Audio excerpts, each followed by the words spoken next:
Olá, tudo bem? Espero que vocês estejam bem. Vejam só, nós iniciaremos com esse roteiro de estudo para a segunda série do ensino médio, onde nós abordaremos a habilidade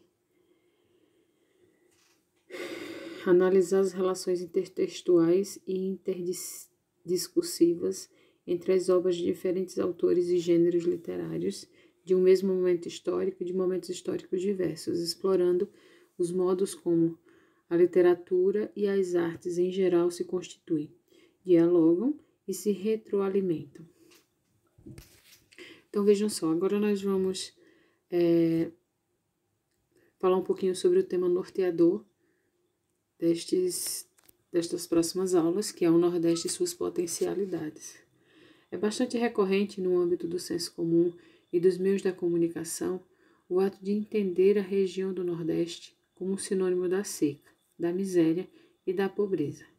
Isso cria um estereótipo sobre a população nordestina, estimulando preconceitos e discriminações de toda ordem e reduzindo toda a pluralidade étnica dessa população a uma única representação.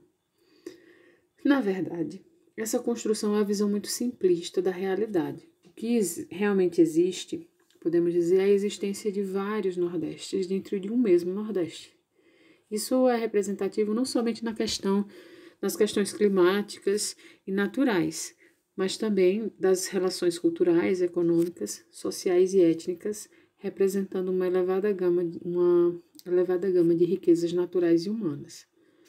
A cultura do Nordeste apresenta características próprias, herdadas da cultura, de influência da cultura dos colonizadores portugueses, dos negros e dos índios. Cabe destacar que a cultura representa uma complexa teia, na qual estamos contidos os conhecimentos, os costumes, as artes, as crenças, os cultos religiosos, a literatura popular, as danças e os hábitos de determinado grupo ou região.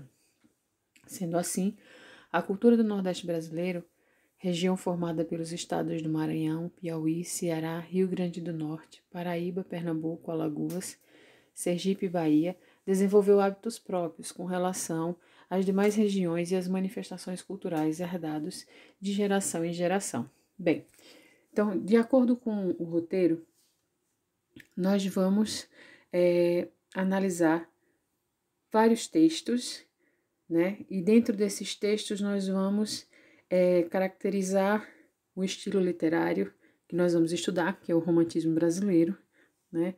Vamos ver características de escritores e nós vamos fazer uma abordagem primeiro da primeira geração romântica.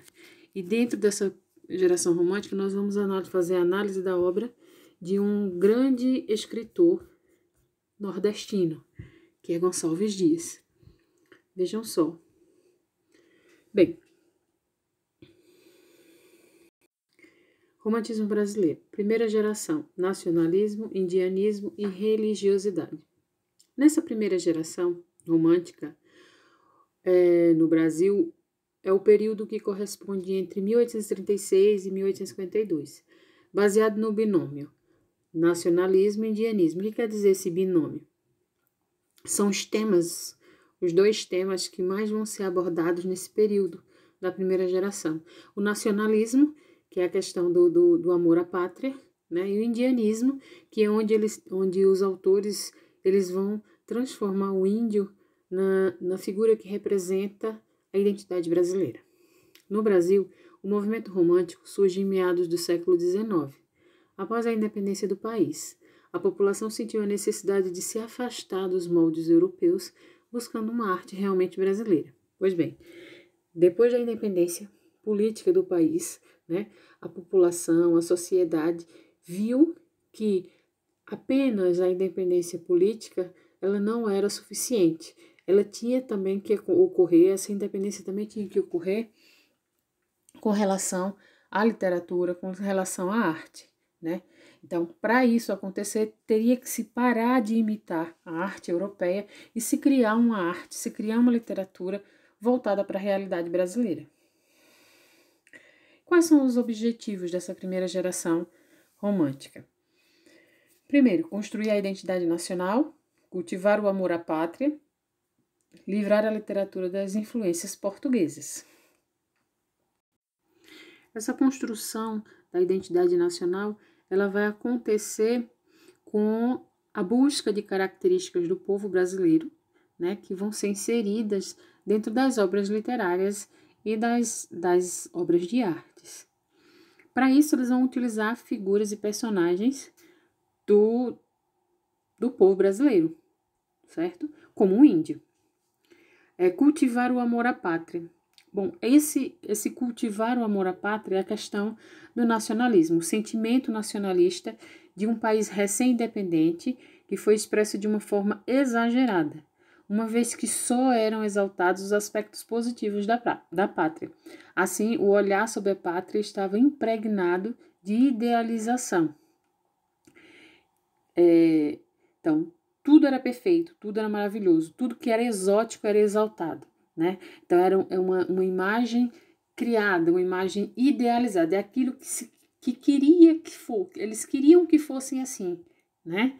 Então, só iriam abordar aquilo que era visto como perfeito, vamos dizer assim, né? A nova estética romântica, ela tinha com relação à estrutura do texto, né, uma liberdade formal. O que quer dizer essa liberdade formal? Quer dizer, o texto, ele não tinha uma estrutura fixa, certo? Iriam tratar de temas voltados para a natureza, para o sentimentalismo e para a religiosidade. Veja, a natureza, a questão exótica, a questão da natureza maravilhosa do Brasil, né? Do sentimentalismo, a emoção acima da razão, e a religiosidade, a questão da idealização. A idealização das situações, a idealização da mulher, a idealização. E aí, a partir do momento que ele se livra dessas influências portuguesas, ele vai deixar de imitar, né, a arte portuguesa para criar uma arte legitimamente brasileira. Bom, as principais influências estrangeiras são nomes como Augustus, que fez a influência com relação à exaltação à natureza, Cole, a questão do índio, né, do indianismo, da valorização do índio como representante da pátria. Rousseau, surgiu a expressão o bom selvagem com relação ao índio, né? O índio era selvagem, porém ele representava a liberdade, ele representava a figura incorruptível, né? As questões nacionais, escritores que viviam na Europa passaram a ter um olhar idealizado e saudoso da pátria, né? Como eles estavam fora, como eles estavam vivendo na Europa, eles sentiam saudade da sua terra amada, né? E em seus poemas eles deixavam isso bem claro. Então, a pátria idealizada, e ela retratava a saudade desses escritores, a sua pátria. O público, quem era o público? O público são os novos leitores, aqueles que anseiam, né? Aqueles que buscam um patriotismo exagerado. Ainda, como características poéticas, nós temos os primeiros versos apresentam rima e métrica, mas não com tanta formalidade como escolas anteriores, né, como estilos literários anteriores. Os poetas procuravam construir versos com ritmos que imitavam tambores indígenas, então já para aproximar com a questão da identidade nacional, e a natureza era representada com delicadeza, simbolizando sentimentos indígenas, né, de forma sempre idealizada. Bom, e um dos seus grandes representantes é Gonçalves Dias. Gonçalves Dias, que é maranhense, era, né, maranhense, mestiço, pai português e mãe cafusa. Ele estudou direito em Coimbra e sofreu influências de escritores como Almeida Garrett e Alexandre Herculano. Almeida Garrett e Alexandre Herculano, eles eram portugueses, escritores portugueses. E ele regressou ao Brasil em 1845. O grande nome da primeira geração romântica foi Antônio Gonçalves Dias, sem a menor dúvida. Em sua poesia abordou os grandes temas românticos, a natureza, a pátria e a religião. O casamento entre a expressão dos sentimentos individuais, a individualização, a religião e a natureza mostra a força da vinculação do poeta ao arrebatamento romântico. Gonçalves Dias tinha como características específicas o indianismo, representar em suas obras o indianismo e o nativismo, a exaltação do índio, a figura indígena, o índio como herói brasileiro, o implantador e solidificador da poesia romântica brasileira, foi ele que fez com que a poesia romântica brasileira se firmasse. Os versos de seus poemas são melódicos e com ritmos variados. Uma linguagem simples e acessível, e a obra dele se divide em obras líricas e obras épicas. A obra épica, a que mais se destaca é a Juca Pirama, e as obras líricas, nós temos uma poesia de construção rica em influências clássicas europeias, equilibrada sem exageros românticos e ao mesmo tempo romântica. Olha só que contradição, Ela era romântica, mas ela não tinha aquele romantismo exacerbado, aquele romantismo exagerado. E os temas preferidos dele em seus poemas eram a natureza, a religião, a pátria, o índio, o amor, a solidão e a morte.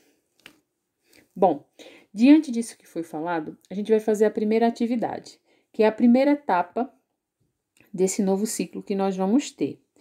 Nessa nova atividade, vocês vão analisar uma imagem, vocês vão fazer uma leitura de uma imagem. Essa imagem vai estar no livro de língua portuguesa de vocês, certo? Na página 26 do livro, e vocês vão analisar essa imagem da página 26 e responder as questões da página 27, as questões 1, 2 e 3, que é da leitura de imagem, tá certo? Qualquer dúvida, me procurem no privado. Até a próxima.